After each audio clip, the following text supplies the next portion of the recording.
Hi అండి, అందరికీ నమస్తే. మీ Dwaraka design and constructions Vizianagaram. మరి ఈరోజు మనం చెప్పుకునే టాపిక్ ఏంటంటే ఏప్రిల్ 1 నుంచి మన దేశంలో E20 పెట్రోల్ అనేది మ్యాక్సిమం అన్ని బంకుల్లో కూడా E20 పెట్రోల్ మాత్రమే యూజ్ చేయడం జరుగుతుంది.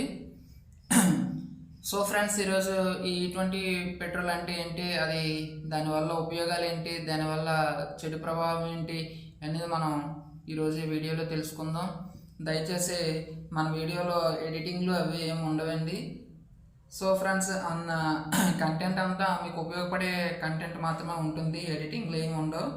దయచేసి అర్థం చేసుకొని ఆ యొక్క ఛానల్ని ఆదరిస్తారని కోరుకుంటూ, సో మరి కేంద్ర ప్రభుత్వం అనేది పెట్రోల్ని ఏప్రిల్ 1 నుండి అంటే ఈ రోజు నుంచి అన్ని బంకుల్లో కూడా E20 పెట్రోల్ని వాడమని ఆర్డర్స్ అనేవి జారీ చేయడం జరిగింది. సో ఈ E20 పెట్రోల్ అంటే ఏంటి అంటే మనం తెలుసుకుందాం. ఈ E20 పెట్రోల్లో ఇదివరకు పెట్రోల్లో ఒక 90%, 95% వరకు పెట్రోల్ ఉండేది. కానీ ఇప్పుడు E20 పెట్రోల్లో 80% వరకు మాత్రమే పెట్రోల్ ఉంటుంది. మిగతా ఈ 20% ఇథనాల్లో మిక్స్ అయి ఉంటుందండి. ఈ ఇథనాల్ 20% కలిసి ఈ E20 పెట్రోల్ని మనం ఇప్పుడు ఈ ఏప్రిల్ 1 నుండి బంకుల్లో అవైలబిలిటీ ఉంటుందండి. మరి ఈ ఇథనాల్ అంటే ఏంటి అంటే, ఈ ఇథనాల్ అనేవి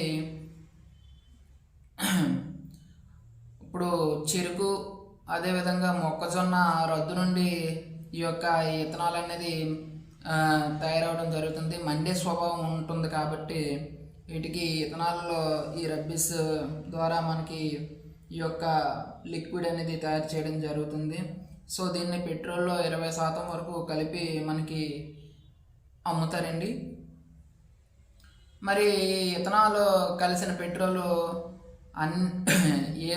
ఏ ఒక్క వాహనాలకైతే ఇబ్బందికరంగా ఉన్నదంటే 2023 తర్వాత కొనేటటువంటి ఏ వాహనాలకైనా సరే ఈ యొక్క పెట్రోల్ అనేది ఎటువంటి ఇబ్బంది ఉండదండి.